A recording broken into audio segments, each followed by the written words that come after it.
Good afternoon, how are you doing wadau? This is Samuel Silo, mtoto wa Kiafrika. Kama wadau anakuambianga ni mhakiki wa masuala ya burudani Afrika Mashariki.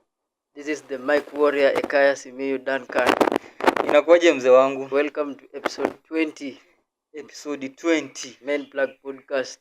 Of course, first things first, I have to take this opportunity and thank this place for hosting us, for giving us this space to shoot from. Ambos Villa Resort. Inaitwa Ambos Villa Resort, ndio? Airbnb, places to relax, kuja kulala. Kupiga mechi na wanawake wako. Unaweza kuja hapa Ambos Villa hapa hivi. They offer the best services. Rooms zao ziko very bana, it's not easy, unajua mtu kupewa space kuja kushoot and you are doing it for free. I think it's the highest biggest respect tunafaa tuwape na tuseme if you want to relax, to do anything else, come this place and iko calm kabisa, outskirts of Bungoma town. The serene environment Kombotano. Serene environment. We give all thanks to Ambos Villa, the management led by Tom Wamkota Bush. Sawa. Sasa imekuwaje mtu wangu? Niko fiti. Since the last time we met. Mungu anasaidia bwana, tunapambana tu bado na hii uchumi ya Ruto. Nimeona juzi watu wanafurahia Nyota Fund. Umepata? Nyota sijui walikuwa wanatumia strategy gani kunini hizo vitu. Niliona walikuwa sijui kuna vitu tu mingi hapo, lakini niliona kama ulikuwa na degree upewi. Kama uko na degree upewi? Nilikuwa naona hiyo ilikuwa among the rules. Sasa walikuwa wanataka watu form 4 kurudi chini. Sasa wenye tuko na degree inamaanisha tutafute kazi. Hatuna letu, twende tutafute kazi, si ndio? Twende kwa maofisi tutafute kazi, lakini it's a good project yenye president anafanya. Hata kama si vijana wote walipata, wale wachache ambao walipata.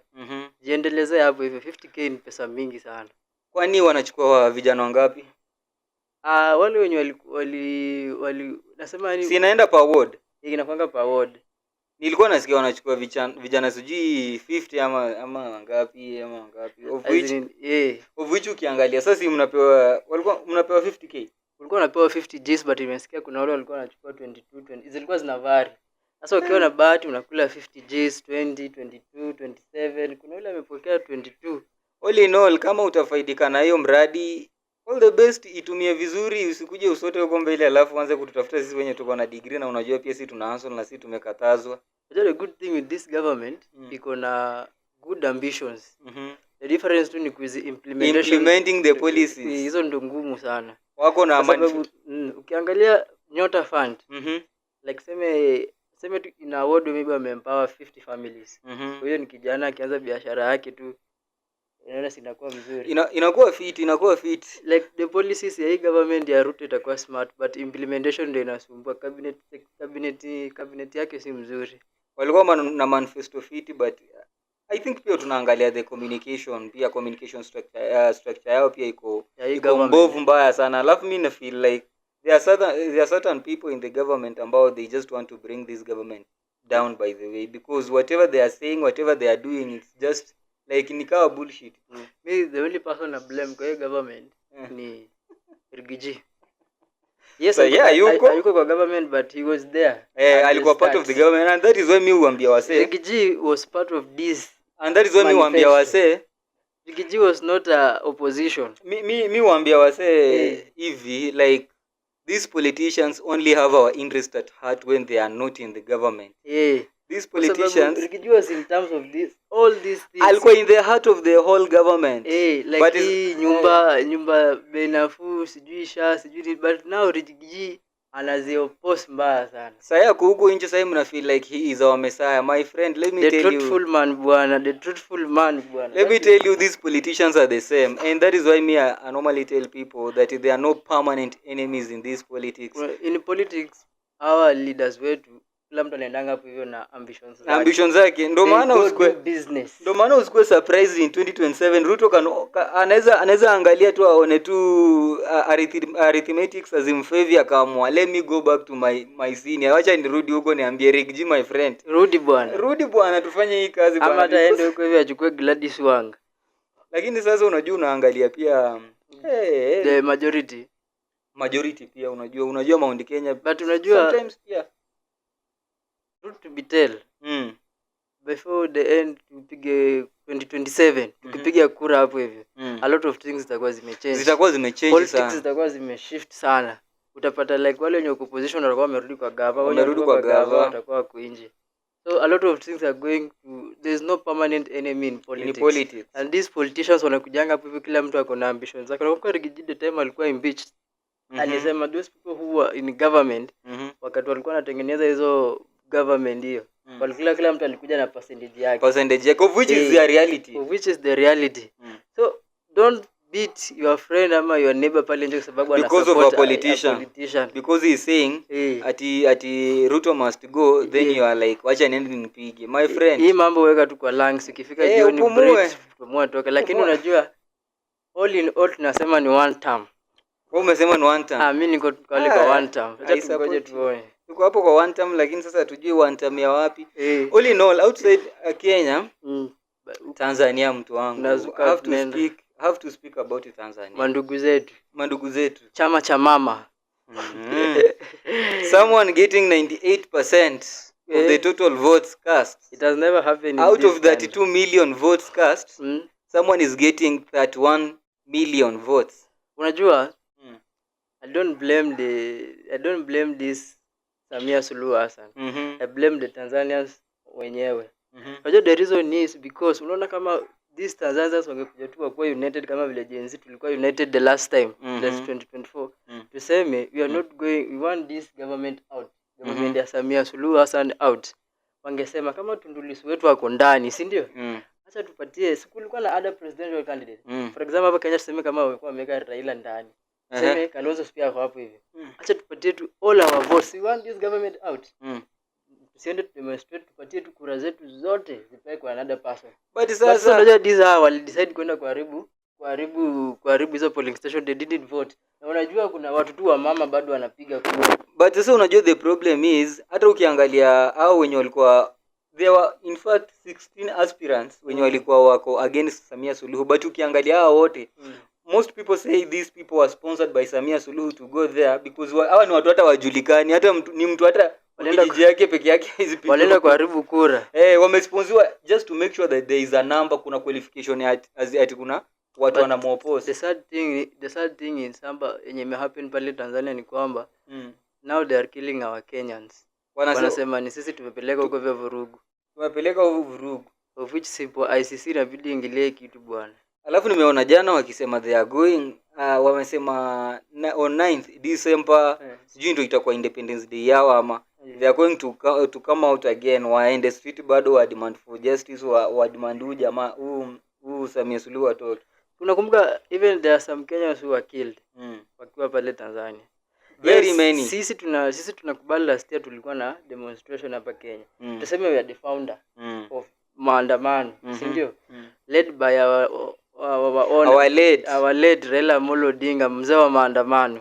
But hatuwezi sema ni Kenyans ndio walikuwa na lead hiyo maandamano huko hivyo Tanzania by the way. Tanzanians wenyewe walikuwa na the right to go pale. Na hata pia ukisema hata tukisema they are Kenyans, meaning these Kenyans are living in Tanzania and they have the citizenship of Tanzania. Na they are affected by the policies that Samia Suluhu is going to implement. So they have the right to stand up and defend. In fact, there is no problem of them going to the street because this is an East Africa, and anything that is happening within East Africa is going to affect all of us.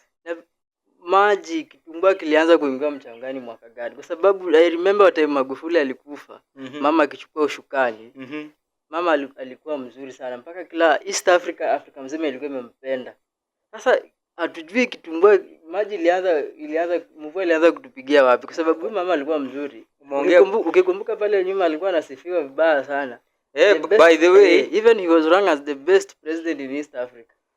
Sasa sijui but I think someone said our presidents of Tanzania, they are just puppets of the system, like they do not make any decision. They are those people in place because when you look at CCM ni chama imekuwa tangu independence, so iko na roots, then it has those people within. Tunasemanga Kenya tunasemanga deep state wenye wana control everything. So kama president chama ni jina tu. Wewe unakuja tu hapo ku announce the position of the party, not your own individual position. But as much as we are saying unaenda kusema your own personal, unaenda kusema the position of the party, you also have your personal principles.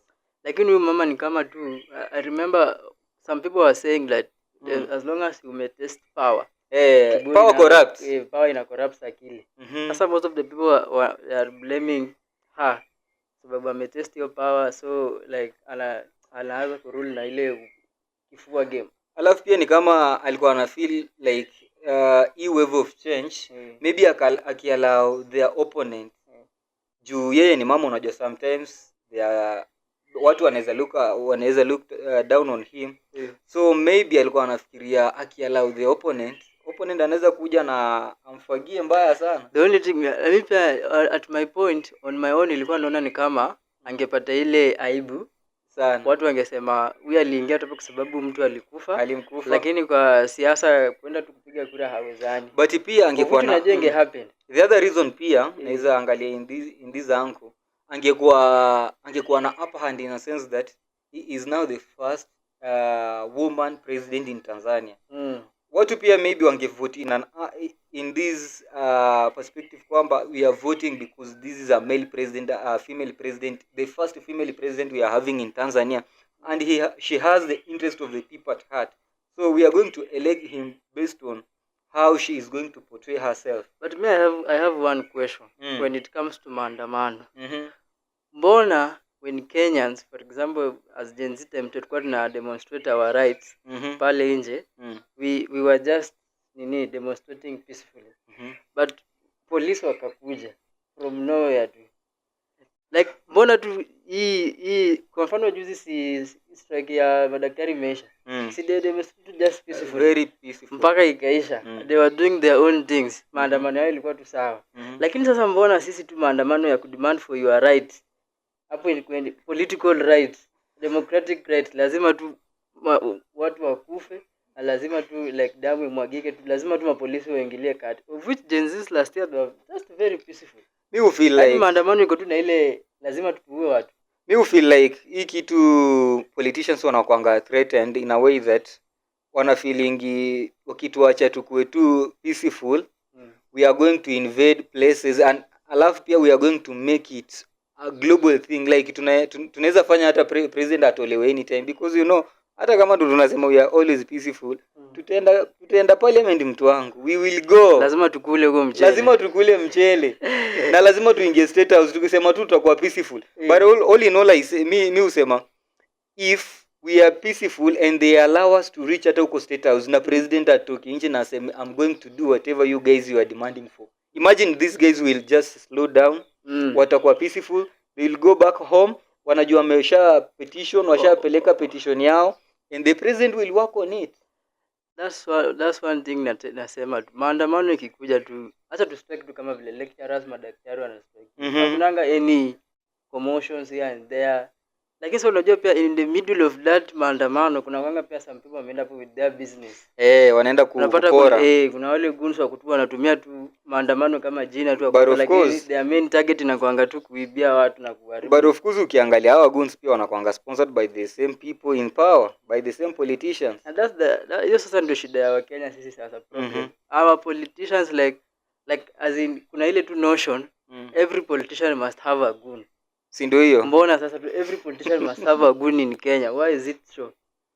That's why they normally say we choose or we elect the lesser evil. We will never have a perfect politician in our country or a perfect leader. Kwa sababu hata unasikia tu hapa in our own jirani wetu hapa hivi kabisa. Sasa hivi nasikia ni mipini tu zinatembea tu huko hivyo tu. Paka wametishia wiki jana yetu Majimbo Kalasinga, na kwa Singa amesema kama mbaya. Na kuna mama amesimama hapo hivyo Ford Kenya anasema tuacha mipini zitembee. Well, no, let me ask you one thing. Do you believe in AU, African Union? I believe in African Union. Wanaweza wakaleta change in Africa? African Union ndio ilifanya 2027 tukakuwa na nusu mkate. 207 tukakuwa na nusu mkate, wakikuja na Kofi Annan. What is your opinion on them congratulating Samia Suluhu? Unajua kulikuwa na kwa hiyo election ya Tanzania kulikuwa na observers. Na kuna kwanga na observers from UN, African Union. Sasa unajua observers atakuletea matokeo, atawaletea ile yenye imekuwa kwa ground. So how we will congratulate the President Samia Suluhu Hassan according to the observers wenye walisema. Na si observers walisema the election was not democratic, walisema wenyewe walidispute election because observers from international human rights hao walisema election was not good. Hao walikuwa wana demand for change. Hata wengine nilisikia wakisema walipigwa wakanyang'onya hizo visa, wakadilitiwa mavideo walikuwa wamerecord. There were a lot of things ilifanywa na hao observers huko hivi. But mimi wacha nikwambie, the only reason I don't now believe in AU because hata kama hivyo mnasema because these people were saying maybe they will call on the government or the president who is now the elect, maybe Samia Suluhu, to go and do a handshake with the opposition or who is the opponent of which the opponent naye alisema siwezi fanya handshake na mtu ameua wa Tanzania. Then it brought me to this point that the AU, the African Union, the presidents in Africa, we know this person has not been legally elected as the president of Tanzania. The process has not been democratic. That has not been free and fair. Then we go ahead, we legitimize, we go and make it legitimate. We congratulate this person. What is there? Ama kuna shida gani ya sisi kama the African Union or other presidents in Africa calling on this president and telling her usiapishwe, we go do the reforms that are needed and then we go back to the election, alafu election iko democratic kuliko mkuje mnamcongratulate when she has killed. In Africa there has never been a free and fair election. And what you are saying will never happen. Unaona all these presidents they know each other. So they protect their own interests. They protect their own interests. Na ukianza kugo against president mmoja hapo hivyo biashara zako zinaharibika. Unacheki sasa. Tunafaa tukue na kina Traore wengi sana Afrika na Malemba wengi, lakini sasa it's very hard. Politicians wetu Africans, they are puppet to the Europeans. Like they trust how Europeans and they do business with those people. Unaona nani alikataa? Huyu Adama alikataa. Alisend all Europeans huko waende kwa yeye mwenyewe atapambana na watu wake. Hataki msaada. But come to see this president of Senegal. A young man tu mwenye akili tu, lakini si amekubali hao France. Sasa France ndio inaongoza huko hivyo nini? Like ameinamia au Europeans. Unaona sasa? All these presidents wanakuanga na interest yao. All in all, if the president in Africa, if any president in Africa feels like wanafaa come back and they start having their own, because for me I was thinking of kama kumekuwa na rapture in Tanzania, kama kumekuwa na hizo killings, I was expecting the AU will be one of the first ever organ to condemn the killings that has happened in Tanzania. Wanaacha the ICC or the UN ndo wana condemn, of which hao hata hawafai hata kuingilia first of all, because hata tukiangalia wenyewe wana protecting interest zao, wanapatanga tu in Africa, whereby wakipata kuna kitu in Africa ndo wanakimbilia. We will never have a free and fair election in Africa. In Africa, and these African Union people. But for me, I believe in Gen Zs in Africa. They have their own interest. Hata huyu mkubwa wa AU akona own interest this African country. Sasa si hata tuki unaenda mbali nini? The AU chairman, the AU chairperson mwenyewe si anatoka sijui Djibouti. The same country Djibouti increase the presidential term age limit. Sasa unashangaa na ako 90 something. Ako 90 something. Sasa unashangaa where are we going as Africa? We need change. Gen Z. For me, I believe, I really hope and I believe in these young people. Gen Z have the power. The African continent. We are going to change things in Africa, how they are run. Gen Z have the power. The moment we are going to have people like Traore occupying power, and they are radically calling for change to happen in Africa, we make sure we drive away these politicians ambao wako 90 plus, because ukiangalia Cameroon nasikia ministers, unapata minister akona 80 years and above. Akona 80 years and above, like majority of the ministers. The whole cabinet ya Cameroon hakuna mtu ako below 60 years. So imagine. And that is where I normally say we need to have change. We need young people to occupy these political positions. And the only things that can help us ni hizi international bodies. This UN, African Union, COMESA, ICC. Sinaona Sadik ilikataa, by the way, ilikataa kwa congratulate Suluhu. And that was the best move ever. Unajua tena Samia Suluhu Hassan amejaribia inaitwangaje reputation yake imeharibika sana. Kitambaa rudi to the streets, watu waanze tena kumtrust. Ni ngumu sana. Lakini government inakwanga tu interest zako. Ukikuja na interest zako na zangu zikifanana, kama tunashare the same interest, hata tufanye kazi. For me, I will still continue. Hatuwezi fanya kazi tunasumbuana tu kama vile sasa hivi Besigye wanasumbuana. Na Bobi Wine na Museveni. So unaona tu sasa. Let's go for a break, alafu tukirudi then we will be talking about Museveni and all other those sijui hao political prisoners ambao wamefungwa. Acha tupeane bana advert. Sawa.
Vijana musilale, lale lale, vijana musilale, bado mapambano.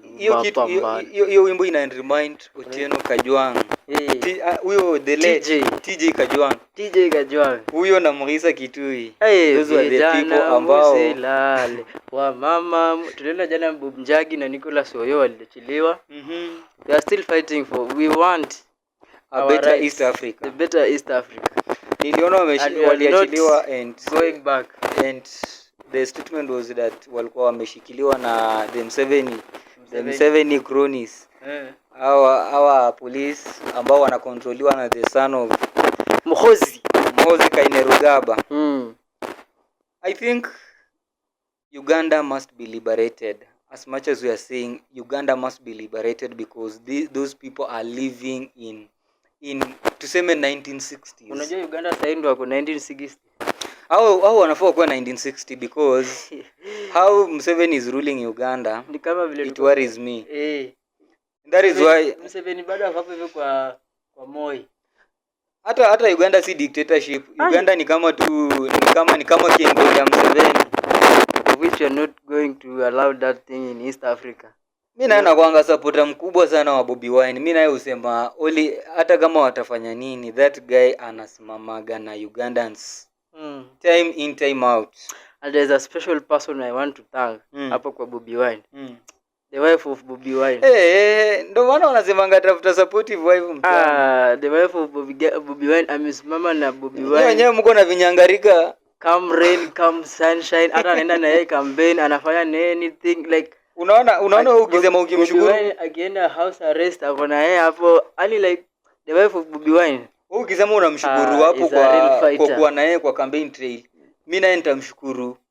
Ukiangalia the life of Bobi Wine akiwa artist. Bobi Wine alikuwa kama kichaa mtu wangu. Alikuwa kama mwenda wazimu. As much as alikuwa na hiyo mali yote alikuwa na huyo mzee. Ukiangalia clips zake venye alikuwa tu amechapa, alikuwa na marasta, alikuwa anafanya nini? Alikuwa tu yani comedian kivyake. Ukiangalia venye ametransition kutoka huko msanii amekuja mpaka amekuwa now a politician. Ukiangalia sahi public tuseme personality yake.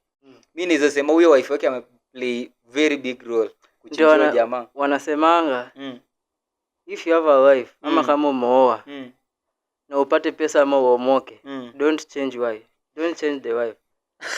Lakini some of the wives change. Usibadilishe bibi. But some of the wives badilishe hiyo bibi ambayo uko na yeye. But you know what? Some of the wives do change. Some of them do change kwa sababu anaonanga mmefika hiyo place, then you are she's like hii mali tumetafuta yote. Hii mali tumetafuta yote. So wacha niende nifanye aje tugawane, mimi niende zangu aende zake. Some of them wanaamua hii mali tumetafuta yote, wacha tuikule yote. Mimi naye nasema hivi. Iwapo Mungu atanibariki na mwanamke mzuri, of which in the process ako ananibariki. Niomoke tu. Ati brand imeanza kulipa mti yangu. I will never change a wife. Hawezi change wife. Siwezi change wife, but nikikupeleka mbaya nitambadilisha yule mwenye niko na yeye. Hawezi nipeleka mbaya kwa sababu mti yangu unajua nini? Unatafutanga yule mtu mbaya unajua huyu tunaweza endana na yeye. Unaelewa? Hebu nikuulize. Alafu anasemanga Mungu anakuleteanga ribi yako. Kama si ribi yako si ribi yako. Hebu nikuulize. Wewe hiyo opinion ya family planning alafu na pia stories za kuoa mabibi tuseme more than 2, how do you look at it? Hapa hivi nakuja in two ways. If I was a Muslim, I could go for that notion. But I'm a Christian. A Christian rule and for only one wife. Bana warembo ni wengi na if we go for African traditions, I can go with even 8. Babu zetu walikuwa na 4, 5, 6, 7. Sasa tuseme opinion yako ni gani? Hebu niambie, like wewe una stand wapi? Family planning no. If you have not kujazaa mtoto bado, don't go for that thing. Alafu iko na some side effects. Na hapo kwa kuoa mabibi tuseme more than 2. Kwa kuoa mabibi more than 2 I don't stand with that sababu ya my Christianity values na principles. So uko hapo utaoa tu mmoja na umetulia. Mmoja na nitulie tu hivyo mpaka siku tutaachana. Until death do us apart. Na mkioa huyo mmoja na kwambie nataka mtoto mmoja ama wawili. Then tunafunga na wewe unataka watoto wawili ama unataka watoto 3 4. Wewe ulimpenda? Wewe ulimpenda? Na nakumbuka Didmus Barasa alisemanga hivi ati in a relationship ama in marriage, never, if you want your marriage to last long, never argue with a woman. A woman is always right. You just have to give in. Namwambia okay, umeamua ni 3 2 ni sawa tu. Sababu unataka si Didmus na asijui kama hiyo notion tunakubaliana naye that never argue with a woman. A woman is always right. That one I cannot accept because you know not all we are never perfect. Everyone like sisi wote we are not perfect. So yeah, kusema ati I just give in to everything that she says, bana, that one shows a lot of weakness as a man. Unajua yes, a man is the head of the house. Hapo sisemi tu like you can give in everything yenye kuma anasema. Lazima ukuje kwa meza to discuss tuone mti yangu inaenda aje. Inaenda aje kwa hivi na hivi na hivi. Si ati akiniambia tu tukikubaliana well and good. Ikikataa okay, hata hapo kwa watoto me for me I know me nasemanga ikifika place mimi nimesema I have to have 5 children. Na mimi nataka watoto 5. My friend, itakuwa tu 5. Sasa ni 5 but kama wife yangu atakuja na reasons zenye ziko valid, because hatujuangi most of them. Unaweza pata uko na wife umempenda but ako na complications na umeenda hospitali medication wamesema okay, huyu bibi yako watoto maybe wenye atapata ama amepata wawili ama watatu na wamesema haizi jifungua kupita hapo. That one I have to accept. Hiyo ni medical na maybe sometimes biological, nita accept. But huyu tu mmoja ameamua tu ananiambia tu I'm not going to give you more than 2 kids. Lakini pia kuna kwanga na wale wanawake wenye wanakuwa lao wanasema mume wangu tafuta tu mwingine huko nje. That is what I was driving to. kuna wale wanawake watakubali, watakupatia ruhusa, waseme mume wangu tafuta mwingine pale nje. Kama nimepewa ruhusa ndugu yangu, I'm going to look for another one, nitaenda nitafute, because for me ukipewa that permission with your wife, so asiponipea na akataa aseme I'm not going to give you more than 3 kids, just be loyal to her. I'm not going to be loyal. So utafanya aje? She will have to convince me. Didmas alisema if you want your marriage to last long, just respect your wife, never argue with your wife. I will always argue. As much as she will have to convince me. Ukipewa ruhusa na bibi yako, go for it. Mimi, I will always argue, I will always make sure that she puts up analeta argument yake mpaka ni feel like this thing is valid. Aniambie bwana wangu ni hii na hii ndio inafanya tusipate watoto. Unajua sometimes hatuwezi argue because sometimes we cannot force, na maybe anaangalia financial stability yenu ama financial status yenu, haiwezi cater for those kids. But if we are financially stable, if everything is working out and we can do it, why don't we do it? Bwana zaa watoto bwana, hakuna story na financial. Kwani wale watu huko nyuma wazazi wetu wakizaa watoto 16 walikuwa wanaangalia financial stable? Bwana wewe zaa. Kama ni kupeana kila mwaka wewe peana bwana. So tuna financial status itakuja baadaye. Wazazi wetu huko nyuma walikuwa unapata kuna familia yake. Ako na 20. Wewe ule hiyo opinion ya za watoto wafike hata 50. Wewe za bwana. So that hata mkikosa mnaweza enda kibarua mkalima shamba ya mtu eka 6 na nyinyi mnakuja mnakula. Hiyo sasa ndio itakuwa manpower yako bwana. Usijali mambo ya financial status bwana. Lakini unajua at this time generation tunaenda si kama pale nyuma. Si kama huko nyuma. Unapata like when you listen to most of the girls wakikuwa na their talk, unapata most of these girls Gen Z age yetu, unasikia tu majority maybe ni watoto watatu. Some of them are even settling for 1 children. And even some of them wanasema mimi hata nikipewa tu there's no need ya ku get married. Nikiwa tuna mtoto wangu mmoja mimi am done. Asiwaende kwa kuna spam banks siku hizi. Nacheza maisha yangu na wewe mtoto wangu tu mmoja peke yake.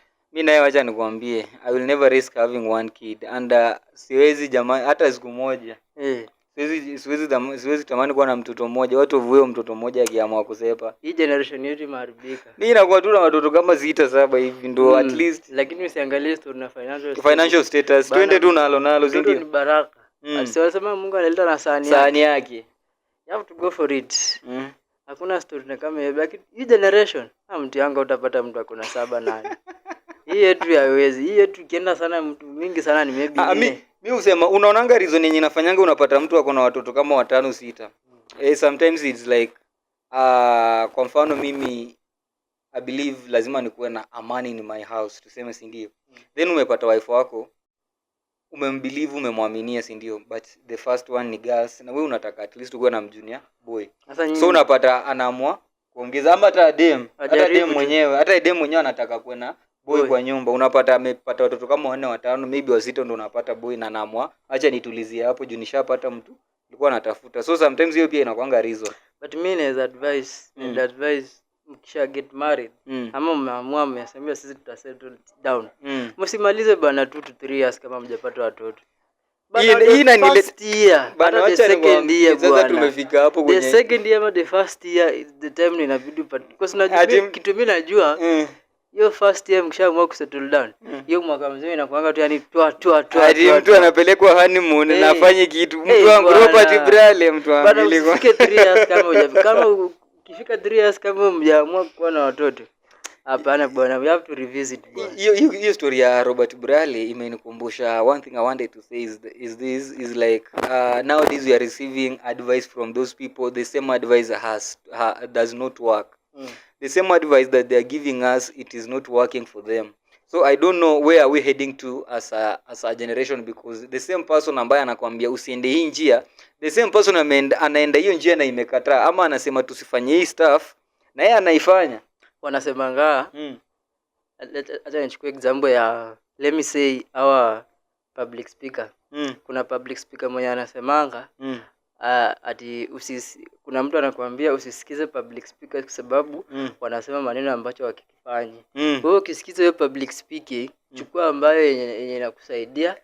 It's just a vessel. It's just a vessel ya kupitiza hiyo information. Yenye ikusaidia achana nayo. Hivyo ndio advice zinakuwa. Lakini wa public speaker nao walikuwa wanatuosha mtu wangu high school bana, si uongo naye. Lakini sasa si unajua hao wanatoa kitu kama pia hao mapoets. Unatupea mapoet wanasema ati unapata mtu anasema I cannot listen to that poet. For example, I have a friend, nilimwambia mimi kuna kitabu nimepewa na one of the person, nimepewa tu kitabu na ananiambia wewe shika kitabu enda usome.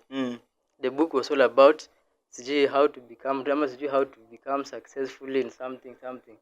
Then nikamwambia best yangu, akapiga simu akasema kwani unafanya? Nikamwambia mimi nasoma kitabu. Soma kitabu gani? Nikamwambia head title. Alafu ananiambia tu unajua mtu aliandika hiyo kitabu ndio aomoke.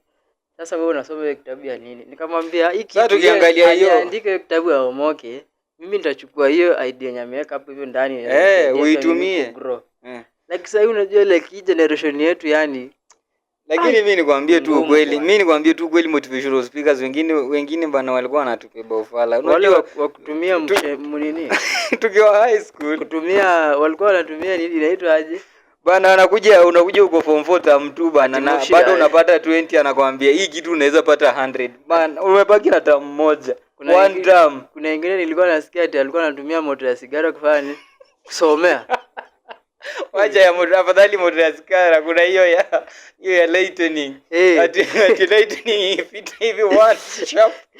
Put 20 pages down mtu wangu. Talking about that thing, nimeona there's a story ilikuwa run kwa Citizen TV whereby uko Turkana Lord wa huo a certain child sijini grade uko chini kwa grade 2 like akishatoka home hakuna light, hakuna power, hakuna hiyo stima, wanategemea hii jua. I saw the story. Akakuja anaenda anafanyia homework chini ya security ya barabara bali na niliona hiyo story by the way. Mimi nasemanga sometimes there is just that one thing yenye inakuanga kwa hati ya mtu inamfusingia afanye hiyo stuff. Hiyo nayo ni ukweli. Juu kiangalia mimi niliona hiyo story, in fact nilifuatilia very keen. Like nikajiambia the same place hii inakuja hapa. Mimi naye blame to the leadership in that place. The leadership. Because you cannot tell me huyu mtoto I think sijui hata ni orphan ama ni nani. Alikuwa sijui na wazazi wawili ama sijui mzazi mmoja. Ati mtoto anatoka nyumbani anaenda kurisk life yake asome chini ya light huko. Afanye homework. The same place na ni Turkana, the same place iko na county government. Iko na county government. Hata achia mbali hiyo, hata haiwezi kwa hati. Mimi kuna story nilikuwa nafuatilia. In fact I talked about it. Time fulani demo Facebook alikuwa ameenda huko in the heart of Turkana County. Alipeleka pads.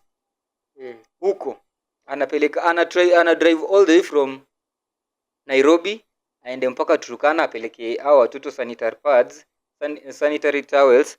The same place iko na MCA, iko na woman rep, iko na MP, iko na senator na iko na governor.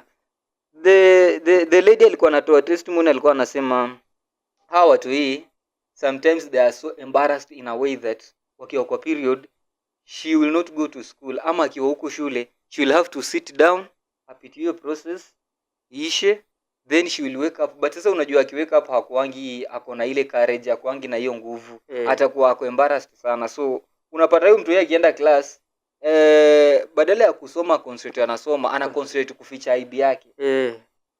So I was asking myself, what is the importance of having this woman rep seats in our country? What is the importance of having these affirmative actions zenye tunasemanga sijui tunaenda kufundraise for what and what? Na the same time hiyo ndo time kulikuanga na hizi empowerment. Sasa hizi empowerment imerudi chini.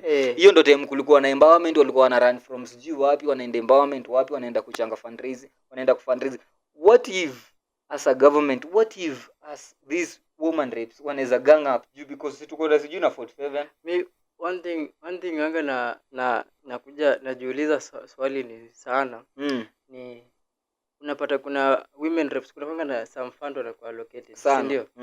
But unapata women rep, unapata hiyo fund yake amepeleka to some people wenye ukiangalia penye pesa amepeana, these people wanajiweza, ana leave a certain group wenye wanahitaji hiyo pesa sana, wanapeleka kwa anapeana kwenye wanajiweza at least. So like mimi najiulizanga sometimes ni criteria gani hawa leaders wetu wanatumianga kufanya hizi zinaitwa aje, kupeana hizi funds? Kwa sababu one thing I want to thank our Tawe movement, Natembea is a very good leader, kwa sababu when it comes to allocation of bursary anaitanga tu kila kama kafono ni ward yetu, ataita watu wote wenye apply hiyo bursary kwa hii ward, awaambie allocation ya hii bursary ilikuwa hii pesa fulani. Na sasa tunataka kila mtu apate, tufanye aje? Wanasema acha tupunguzie wa high school apate hii, na hawa day school apate hii, wa college apate hii. Ndio sasa kila mtu anapata, at least kila mtu atatoka hivyo na pesa kidogo. Na hiyo ndio inatoka kitu kama public participation, rather than kuamka tu asubuhi. Na mimi nadhani nyingi penye hizi pesa zinaendanga, hawa leaders wakipatiana, kuna zingine zinarudi kwao. Sasa wanafuatilia kama kwa mfano hizo fundraising, hizo empowerment. Hizo empowerment unaweza niambia ati wakichanganga hizo pesa zote zinaendanga kwa hao. Haziendangi hapo. Secondly, kwa mfano kuna hiyo venye tumekuwa tunaongelea hiyo issue ya huko nini. Kuna kuangana hizi kiti zenye of course kama kuna kuangana hizi watu wenye ni marginalized, kuna pesa zinaendanga huko. Zinaendanga huko. Hawa ni woman rep. Kwa nini wasifaitie waende hata wa create seme wakuja come up na campaign, because you can come up as na campaign kama woman rep, usema I'm going to organize with my fellow woman rep. Tunaenda tuna pass a bill yenye ita create fund yenye specifically itaenda ku address the needs and problems zenye watu wanapitia. Live alone hata kuwapelekea chakula. Mimi nataka tu live tu a decent life yenye mtu yako na pads, akiamka asubuhi aende, akienda shule anajua ako na hiyo courage, because hataenda kuwa embarrassed my periods. Because mimi nasemanga kama kuna the biggest embarrassment a girl child can pass through, ya kwa hiyo period. Mimi one thing naweza sema live alone kutengeneza hizo masheria na hizo mabili, kwa sababu in our country Kenya sheria mingi zitatengenezwa but implementation itakuwa ngumu. We just have to go the way our fellow brothers, like change begins with you. What of this opinion ya tuseme kama woman rep wa come up na hii tuseme campaign, waseme we are going to fund drive, we are going to do a fundraising, waende tu watoke tuseme kama si ni 47, of course kuna hao wanakuanga nominated, waseme we are going to a certain place in the heart of Turkana County, we are going to fundraise. It will make sense if hizi pesa zitakuwa fundraised hapo hivi na wapate hizo pesa zitatumika on the same purpose yenye wameenda hapo hivi.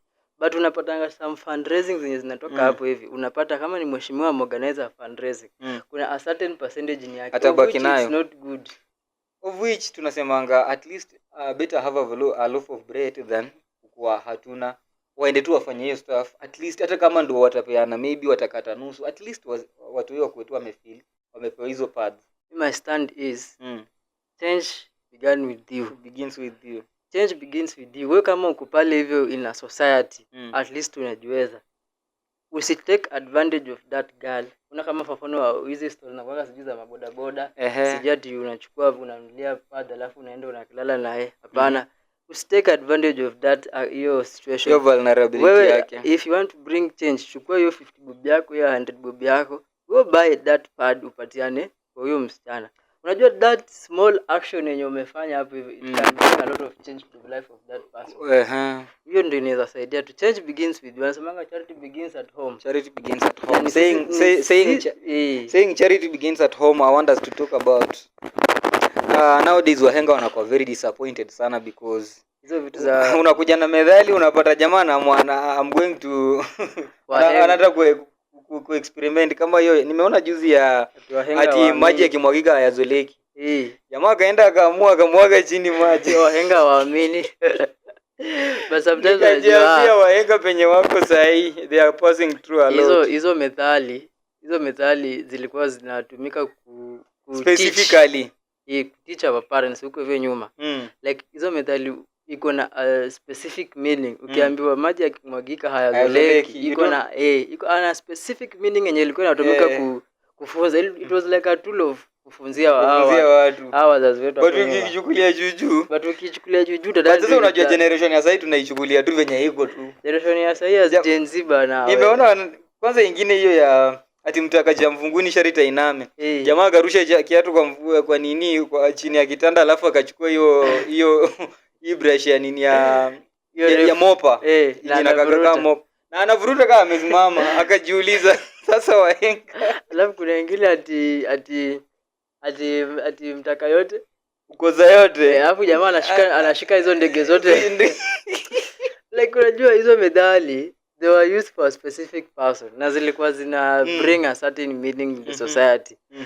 Hazikuwekwa top hivyo for fun ama for something else. Nikikuja na cameraman wangu mwenye anatushutia leo, nilikuwa namuulizia about our current moms. Ama shoshu wetu wa sahi. Most of them ukienda sahi umuulize kuhusiana na akupe stories za kitambo, most of them hawajui. Nikajiambia sasa who are the people we are going to look at, because ukiangalia majority of them ukijaribu kumuulizia about tuseme the origin of our, because some of us we normally want to trace our roots, we normally want to trace where we came from, we normally want to trace our foods at least ndo pia ukienda mahali wewe pia unaweza jichocha. Wewe ukienda mahali pia unaweza jichocha, because mimi naweza sema for the Luo people, for mostly for the Luo, I think I have to appreciate them because wana value their tradition, alafu wanafunzwa their culture, wanafunzwa how to talk. But unakuja huku kwetu unapata madhe unaenda kumuuliza anakuambia in fact hata mimi sijui. Wana isai hao wanajiita wazee wa Google wa digital. Wazee wa digital. Digital bwana. Sasa unajua technology imekuja na vitu mingi. A lot of things mti yangu. Sasa unapata sasa mimi usema hata kama ndo imekuja, but at least mama zetu at least try at least mtuambie kitu kidogo bwana. Si ati unakuja na kuuliza kuhusu kitu fulani unaniambia hata pia mimi sijui. Unajua hizo vitu zimeisha kwa sababu unajua pale nyuma zile enzi zetu kulikuwa na maybe in a weekend ama in a month ama in a week kulikuwa na sessions zenye watoto wanaletwa pamoja, wazee wanaongelea kuhusu, wanawafunza kuhusu their tradition. Tulikuwa na time. This time round hizo vitu ziliisha. Sasa kila mtu akitaka kitu anaenda online. Unasema technology imefanya mama zetu pia wamesahau hata vitu zao za kitambo. Siku hizi wanajiita mama digital. Mama digitali. Nakumbuka hata kulikuwa pale TikTok kulikuwa na shosho wa TikTok. Siji madhe wa TikTok. Like hizi vitu sasa ni digital. Sasa hawakumbuki ile story na kitambo hapo hivi. Ndio maana nilikuwa nakwambia hapo in the previous era wazee walikuwa wanaorganize hiyo kikao wanaleta watoto wanawafunza traditional yao. Na pia ukiongelea hiyo walikuwa wanapata time. Ndio nashindwa sasa hii. Kitambo walikuwa wanapata time, but na tena kitambo kulikuwa na vyakula, kulikuwa na kile kitu kila mtu alikuwa anajiweza. Today we are chasing the bag, today we are chasing the money, but hatupati hiyo pesa na bado hatupati time tena ya kukaa na watoto wetu. Where is the problem? Wanasemanga time is created. Ukisema tu in 24 hours ni mingi sana. 24 hours ni mingi.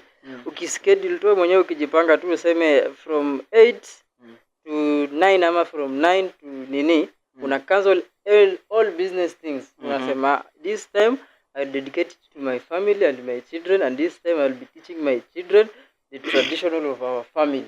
But as long as you create that time, I'm 100% sure utapata. Yes, mambo ni kuna saying inasema ati mambo ni mingi muda ni mchache.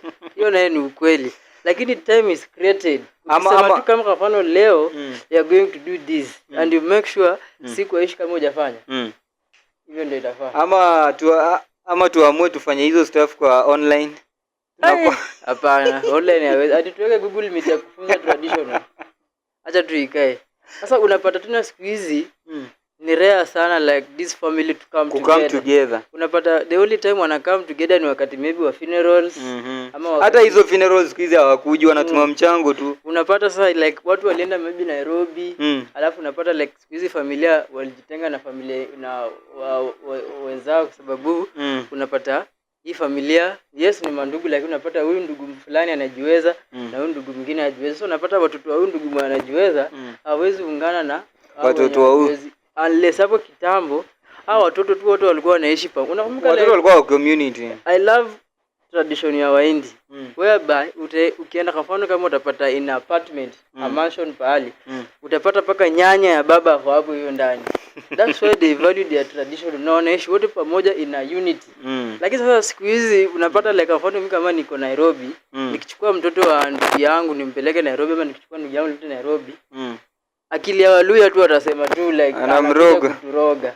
Sasa unapata tu kila mtu they are trying to chase the bag on their own, of which chasing the bag on your own si mbaya, lakini inahitaji a collective effort for you to make out something. Inahitaji sisi wote like sisi wote tujitolee tu hapo kutafuta, but as much as of course we are chasing the bag, we also have to look at our tuseme our well being, tuseme psychologically, because hatuwezi sema tu tutakuwa tu tunatafuta pesa. Wewe umeshinda unatafuta pesa kuanzia Monday mpaka Friday, you have never created your time to focus on yourself. For me, I think it's rare to find someone ana create to seme within the week, to seme from Monday to Friday. I bet very few people wana creating time ya kuwa tu like yako free. Mimi nasemanga maybe weekend.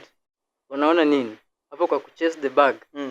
If something was meant to be yours, na kama Mungu alikuwa ameka rubber stamp this is your destiny, hiyo kitu automatically itakuwa tu yako. Alafu kama kutakuwa na maybe there was a business schedule pahali, if that business meeting was planned to be yours and was planned for your success, automatically tu hata ukikosa leo, if it was meant to be yours, we postpone paka Monday, itakuwa tu yako.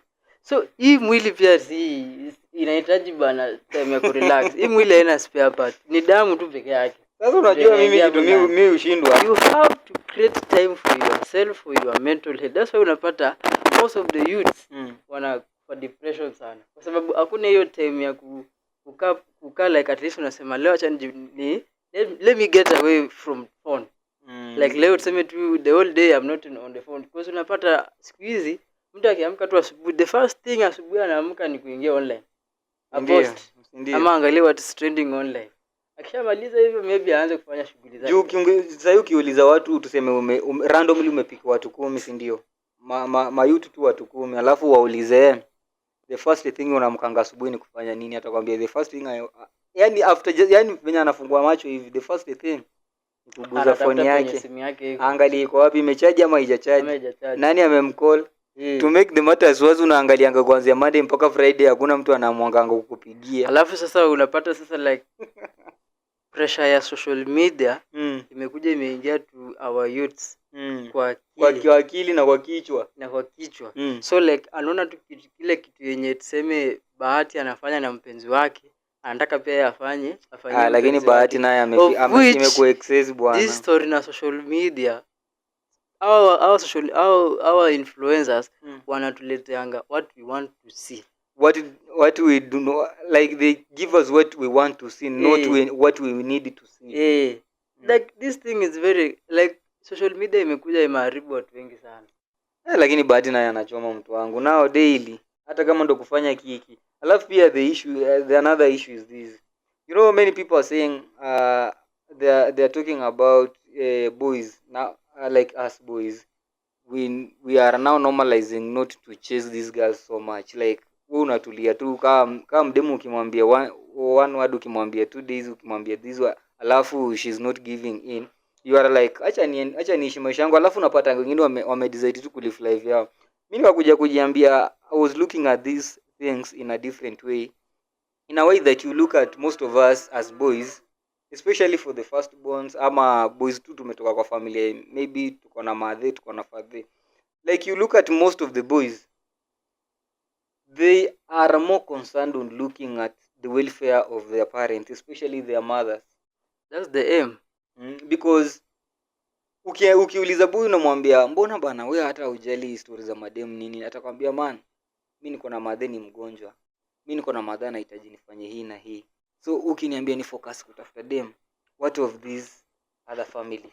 Unajua nowadays like hii generation yetu at this time when it comes to like we walisema tu like relationship, yes relationship needs money, but mimi nakubaliananga na hiyo saying like acha tujibuild sisi wote.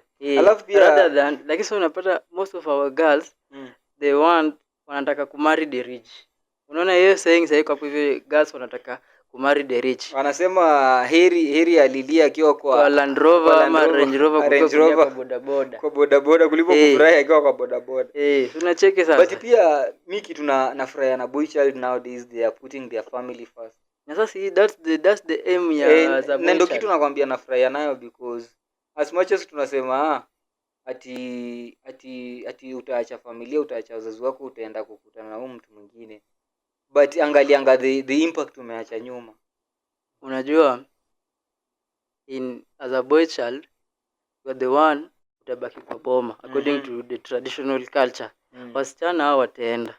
Sasa as a man, as a boy child, wewe ndio utabaki hapo hivi kwa boma. Wewe ni mdogo ama wewe ni mkubwa, nyinyi ndio mtabaki hapo hivi kwa boma, and you have umepewa ile mandatory na hiyo jukumu ya ku make sure your parents well-being iko sawa. Lakini bana ukiwa boy ukiwa first born uko na pressure, unakuanga na pressure nyingine ngori mtu wangu, because wewe ndio kila kitu, like your siblings look up to you. Wewe ndio unakuanga, wewe ndio kama baba, like unajua pale nyuma that was the fact. Like ukiwa first born like watu wanakuangalia hata zaidi, but at this time utapata some families at this moment, at this generation unapata hata second born ama third born. Like hiyo kitu inakujanga, mimi naielewanga hivi ina family, uwe last born, uwe second born, uwe first born, as long as uko na do you are the leader. Hiyo nayo ndio umenikumbusha kuwa na do nikakumbuka watu wanazimanga ukiwa kwa family, hata ukiwa first born, hata ukiwa third born, as long as mimi niko na do na mimi ni last born ama second born, mtu wangu nikifika wewe ndio unaamua. Kwa sababu watakaribisha yule mwenye ako na pesa. What do you have to offer? Yes, kuna advice utatupatia, but yes at the end of the day utatupatia nini? What was the solution? No, but if person atakuja aseme solution ni na wewe ni second born ama third born, lakini first born last born wenu akifika unaambiwa amuka bwana, wewe toka kwa kiti bwana. But hiyo story na pesa imeharibu familia sana, si ndio? Ina erode morality. Inaleta ubaya, inaleta ile grudge kwa familia sana. Kwa sababu utapata maybe first born ako tu sawa, ana grudge yoyote, lakini na mimi naonanga as a mother you need to build your family not to separate them.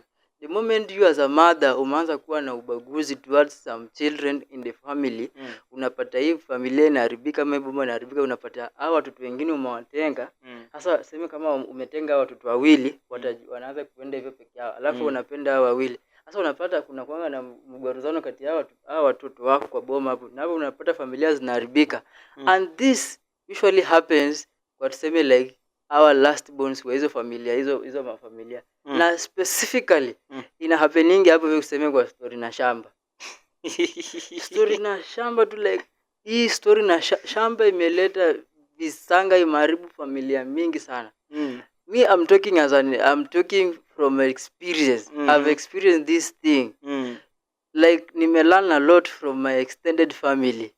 Like if you are a mother, usiwahi despise other children. Hata kama wachukulie tu wote ni sawa. Hata kama huyu last born ndio ako na pesa, amesoma mako sawa, usidharau wengine kwa sababu the moment wewe umetoka, hata kama huyu last born ako na hiyo pesa, at some point atakuja kuhitaji hao watu wengine, huyo first born. Na kitu mimi nataka kuambia wa mama zetu pale nje, you are the one who will make your family better. You as a mother, you as a parent out there, you are the one who will make your family better by loving all your children. don't despise any person. Hata kama kuna disability, hata kama kuna any challenges, usimdiscriminate. Hata kama ameomoka kuna pesa, wengine hawana pesa, just love your children the same way Jesus loved us all.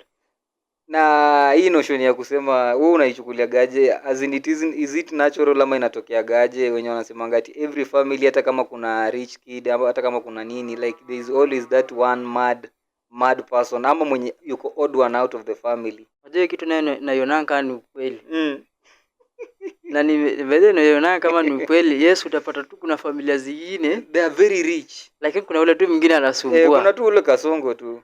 Na wewe mwenye anasumbua sasa unapatanga hizo au wengine wenye ni rich wanampenda mbaya sana. Ama unapatanga sasa huyo ndo madhi anapenda kabisa. Hamwezi guza huyo. Mkiguza huyo ndo hati ya madhi. Hiyo ndo ina happen by the way. Nimeenda burials mingi na unapata like hizo vitu zime happen huku nje. Sasa sijui mbona hiyo kitu inakuanga hapo hivyo.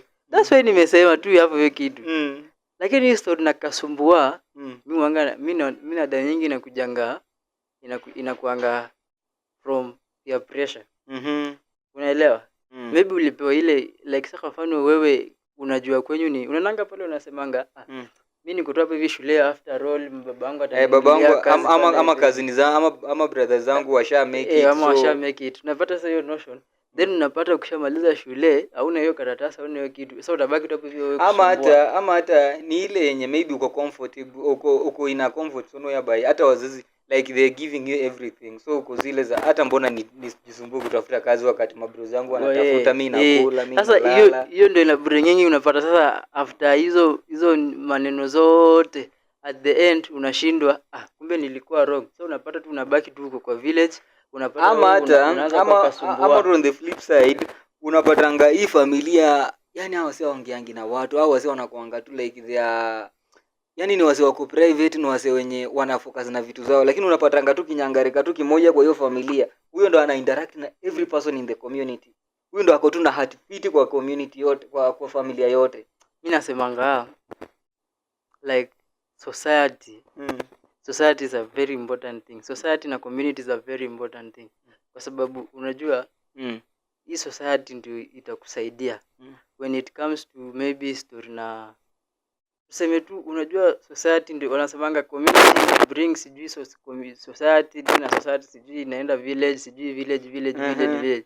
So the way una interact na watu kwa hiyo nini kwa hiyo village yako ama kwa hiyo society yako ndio the way pia watakuchukulia. Kwa sababu unaweza enda kwa village fulani unapata kuna boma fulani imejitenga tu. Yes, maybe wanajiweza wako na matajiri, lakini unapata hiyo watu hiyo village wanasemanga hiyo familia hata kama wako na pesa lakini hiyo familia heshima nayo hakuna heshima. But unapatanga kuna ule tu odd one out anakuanga zile za no mama hapana, kama like anakuanga tu against everything kwa hiyo familia, like kama ni embrace the society, he is embracing the society all the time. So anytime kama community inataka maybe anyone kutoka kwa hiyo boma wanafocusingi kwa hiyo moja, na huyo mmoja pa tu unapata hata kwa hiyo familia tena hawampendi. Unajua kitambo society ilikuwa you as a child wasemanga kitambo mtoto alikuwa wa community ndio lakini sasa hivi utaambia mtoto sasa ni mtoto wa mama na baba bwana. Gen Z sasa hivi utamwambia yeye hata sasa siku hizi si mtoto wa baba na mama, siku hizi ni mtoto wa serikali. Ndio because hata madhi sasa haizi kupiga tunamshtaki mbaya sana. Lakini pia there are some rules zimetengenezwa hii Kenya. Unajua kitambo wanafunzi walikuwa tu wanakuwa wanapigwa tu hivyo tu kupigwa tu. Lakini sasa huwezi piga mtoto wenyewe kama wewe mwalimu. Utaanza aje? Wanakushtaki. Utaanza aje mtu wangu? Wanakushtaki tu from nowhere tu unapata unashtakiwa. But all in all it's generation change. Na mimi nasemanga like these things aziko static. So as much as venye time inasonga pia tunaendelea kuchange na vitu mingi, perspective nyingi zinaendelea kuchange. So we have to adapt to it. But we have to embrace our traditions and culture. Even though things zina change, generation change, ama sijui character change, but our tradition is the very most important thing. Unapatanga tu ukienda majuu utapata tu kuna maybe a place huko maybe Europe nasemanga tu this place for Africa. Unapatanga tu this place is for Chinese. Like embracing like culture ni kitu kingine, sababu ukienda huko hivyo juu kama vile Europe si utajua tu like you are a Kenyan, si ndio? So utataka maybe interact na Kenya bana. so The only thing will ever make you look Kenyan ni bracelet. Yaani ukiwa na hii bracelet, mtu wangu ukipita place yoyote wanasemanga you have to respect that flag man. Sasa our culture tu lazima tu like lazima tu embrace our culture. Your last words before we end up this session for today? My last word, nataka tukuende kwa our mothers vile nimesema. You are the one who you the elder, you as a mother, you are the one who you will either destroy your family or you will make up your family. Kwa sababu unajua never judge ama usipende huyu kushinda huyu mwingine. Love your children as all. Then my last word itaenda kwa Ambos Villa Resort. Aba Airbnb, they have given us an opportunity to host here our podcast. They have the best Airbnb in town, in the serene environment. Bungoma town, Pomomili. Their services are very good. Ample parking space. Ample parking space, they are good. Unataka kuvisit, tutaweka hapo hiyo chini number. You come spend your time here with your loved ones. Na ukikuja make sure umesema I will send here by Main Plug TV guys. Come spend here time with your loved one, ama kuwa na mpoa wako hapo hivi, kuja piga story na hapa. It's a very cool environment. Hakuna disturbances. Tunashukuru Ambos Villa B&B Resort Bungoma town. From me Sami Wasilwa, mi nataka niambie one word to the firstborns today, that Pastor Joshua Selman anasemaga do not give up, because if you give up, what of those people who are looking up to you? So for a firstborn, uko na watu wengine, a chain of people nyuma yako, so you don't have to give up, you just have to keep up the fight until you finish the race. So to give up, to make sure that tunaendelea na our fight. And the one last thing, you guys, we are very very much appreciative, we are very much humbled for continue supporting us in whatever we do. We always put you forward, we always value you as our first ever fan. So that every time we do our podcast, we always value you, and we will always strive to give you the best. From me Sami Wasilwa, nimetoka. Mimi ni Ekaya Duncan Simiyu, the mic warrior.